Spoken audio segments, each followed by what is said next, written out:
बच्चों स्ट्रेस हो रहा है, एंजाइटी हो रही है, समझ नहीं आ रहा है क्या पढ़े, कितना पढ़े और कैसे पढ़े। तो टेंशन मत लीजिए, इस वीडियो में मैं आपको सब बताने वाली हूँ। हेलो दोस्तों, मैं पायल स्वागत करती हूँ आपका पीएच केमिस्ट्री में। 12th बोर्ड की एग्जाम नजदीक आ गई है, आपके पास बहुत कम दिन बचे हैं पढ़ाई करने के लिए। तो ये वीडियो देखना आपके लिए बहुत जरूरी है अगर आप एक स्ट्रैटेजिक तरीके से पढ़ाई करना चाहते हैं। तो इस वीडियो में मैं आपको एक स्ट्रैटेजिक प्लान देने वाली हूँ जिससे आप 85 to 90% से अबव ला सकते हैं अगर आपने मेरे बताए हुए स्ट्रैटेजिक प्लान पे वर्कआउट किया स्ट्रिक्टली। तो इस वीडियो को आपको एंड तक देखना है और इस वीडियो को देखने के बाद और कोई भी वीडियो नहीं देखना है। तो चलिए स्टार्ट करते हैं। तो बच्चों यहाँ पर मैंने आपका 12th बोर्ड का टाइम टेबल लिख लिया है। तो यहाँ पर आप देख सकते हैं कि गैप आपको कुछ 3 या 4 दिन का एवरेज गैप है। तो गैप कुछ ज्यादा अच्छा भी नहीं है और मीडियम गैप है। मींस अगर आपने पढ़ाई की है तो आप ये गैप में रिवीजन कर सकते हैं, ठीक है। तो बच्चों यहाँ पर मैंने आपके क्लास 12th बोर्ड का टाइम टेबल लिख लिया है। यहाँ पर आप देख सकते हैं 19 फैब को आपका हिंदी का पेपर है, कुछ ज्यादा दिन बचे हुए नहीं है।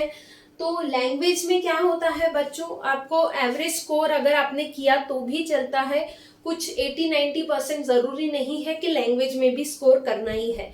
लेकिन हाँ, जो आपके मेन सब्जेक्ट्स है जैसे कि फिजिक्स, केमिस्ट्री, मैथ्स, बायोलॉजी, ये सारे सब्जेक्ट्स जो है इनमें स्कोर करना बहुत जरूरी है, ठीक है। पॉइंट वाइज हम चलेंगे। तो फर्स्ट पॉइंट है बच्चों आपका माइंडसेट। बहुत सारे बच्चों का माइंडसेट ही यही होता है कि हमें तो कुछ आता ही नहीं है, हमें तो कुछ पढ़ना ही नहीं है, या हमने कुछ पढ़ा ही नहीं है। या फिर जिन बच्चों ने पढ़ा भी है उनको ये लगता है कि क्या हम पेपर में लिख पाएंगे या नहीं लिख पाएंगे, क्या हमें उस टाइम पे याद आएगा या नहीं आएगा। पहले तो ये अपना माइंडसेट चेंज कर लीजिए। अपना माइंडसेट आपको ये बनाना है कि मुझे आता है, जितना मैंने पढ़ा है उतना मैं पेपर में कॉन्फिडेंटली लिख के आ सकता हूँ या फिर आ सकती हूँ। उसके लिए आपको एक चीज करनी है, वो है रिवीजन।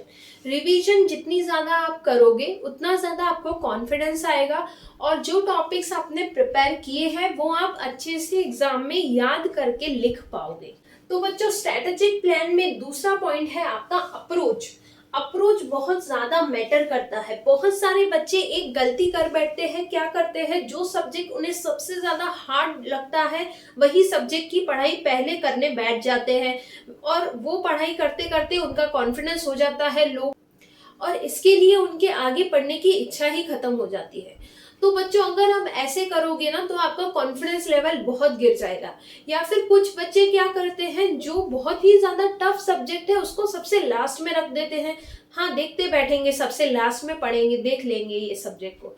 तो ऐसा भी नहीं करना है। लास्ट में बच्चों बहुत सारी चीजें हमारे माइंड में साइमल्टेनियसली चलती रहती है। बहुत सारे क्वेश्चंस होते हैं, जो हमने पढ़ा है वो सारी स्टडीज हमारे माइंड में होती है।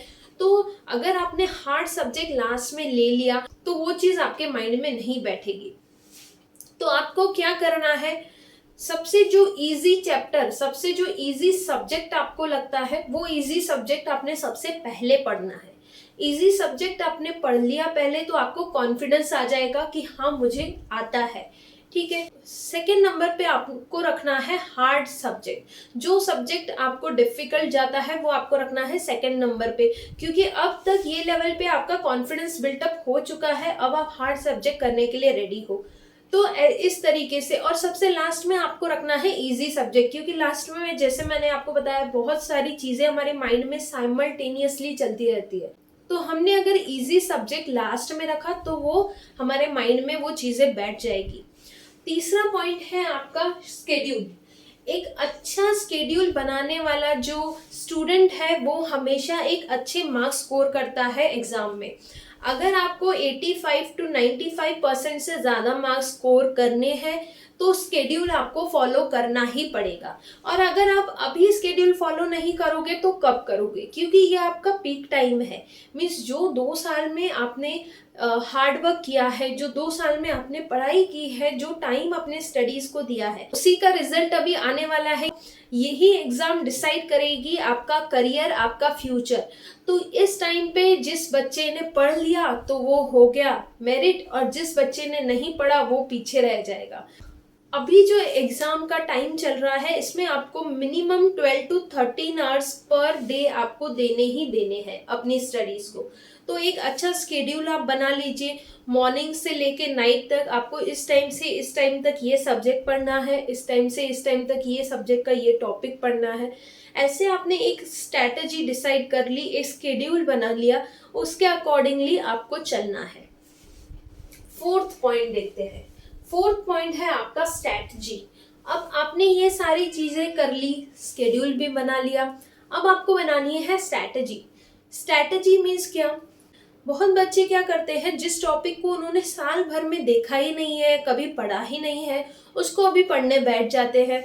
तो वो जो न्यू टॉपिक आप ले रहे हो ना, वो टॉपिक आपको बहुत बार एग्जाम में याद ही नहीं आता, क्योंकि किसी भी टॉपिक को याद करने के लिए आपको उसको कम से कम 4 से 5 बार पढ़ना होता है, उसको रिवीजन करनी होती है।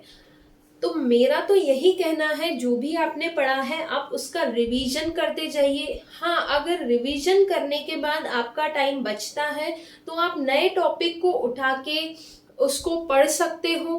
बहुत सारे बच्चों का ऐसा होता है, उन्होंने बहुत सारी चीज़ें पढ़ ली है लेकिन हर एक चैप्टर का एक दो टॉपिक उनका रह गया है। अगर आपने पहले रिवीजन कंप्लीट कर लिया, उसके बाद उन टॉपिक्स को पढ़ा तो ओके, लेकिन अभी आप नए से उन टॉपिक्स को पढ़ रहे हो तो इसकी कोई गारंटी नहीं है कि वो आपको एग्जाम में याद आने वाला है या नहीं आने वाला।